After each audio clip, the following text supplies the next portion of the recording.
Peace Declaration. We greet the morning of the 68th return of that day.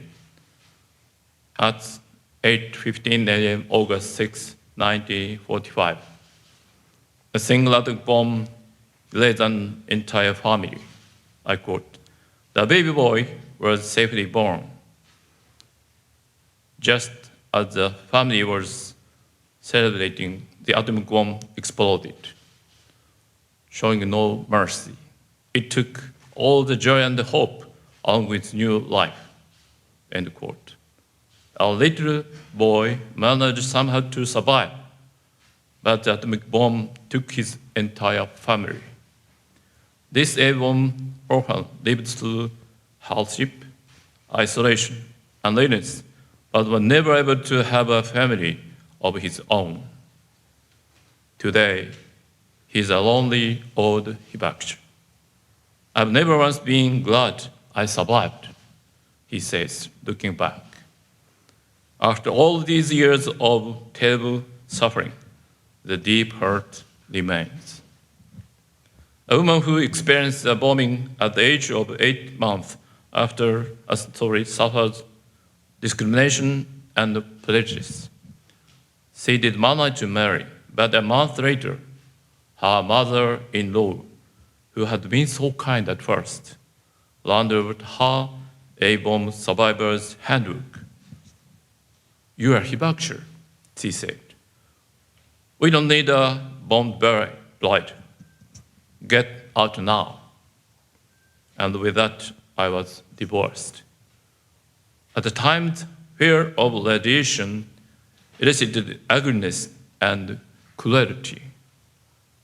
Groundless rumor causes many survivors of suffer in marriage, employment, childbirth, and at every stage of life.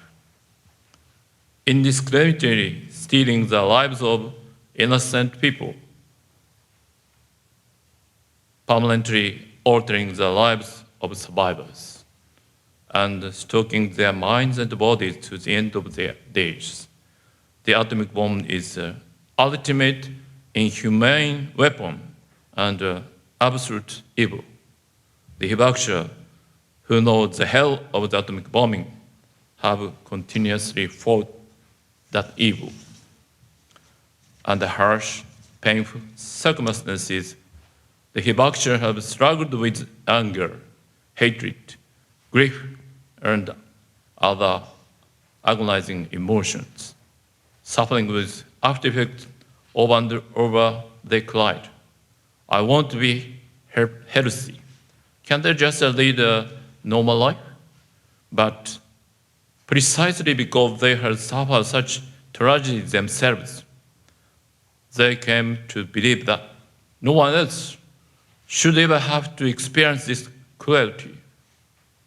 A man who was 14 at that time of the bombing pleased, if the people of the world could just share love for the earth and love for all people, an end to war would be more than a dream. Even as their average surpasses 78, the hibachi continue to communicate their longing for peace. They still hope that people of the world will come to share the longing and choose the right path. In response to this desire of the many hibachi who have transcended such terrible pain and sorrow, the rest of us must become the force that drives the struggle to abolish nuclear weapons.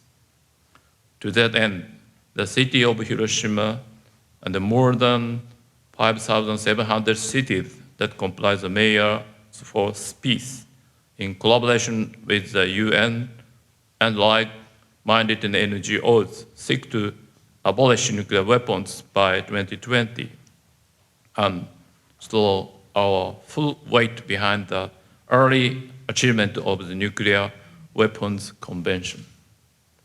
Policymakers of the world, how long will you remain imprisoned by distrust and animosity? Do you honestly believe that you can continue maintain national security by letting your sabers? Please come to Hiroshima, encounter the spirit of the hibakusha.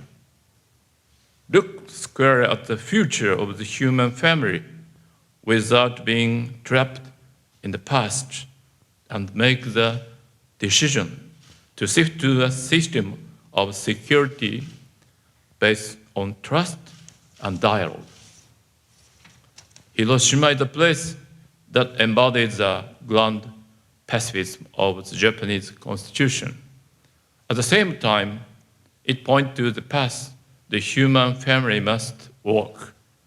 Moreover, for the peace and stability of our region, all countries involved must do more to achieve a nuclear weapon-free North Korea in Northeast Asia nuclear weapon-free zone. Today, a growing group of countries is focusing on the humanitarian consequences of nuclear weapons and calling for abolition.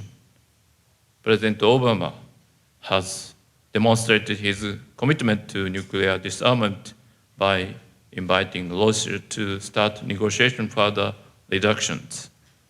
In this context, even if the nuclear power agreement the Japanese government is negotiating with India promotes their economic relationship, it is likely to hinder nuclear weapons abolition.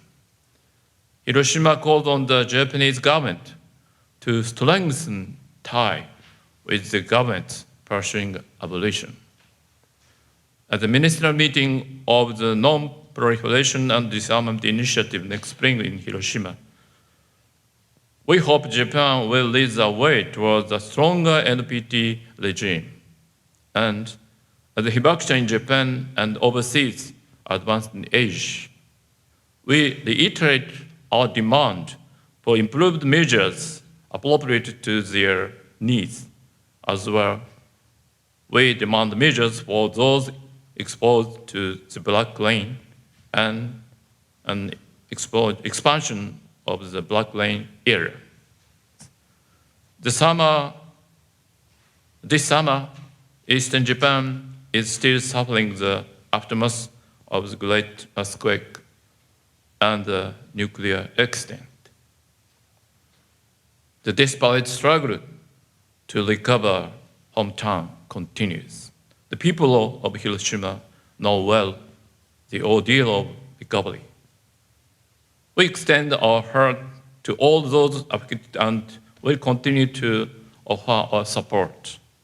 We urge the national government to rapidly develop and implement a responsible energy policy that places a top priority on safety and livelihood of the people.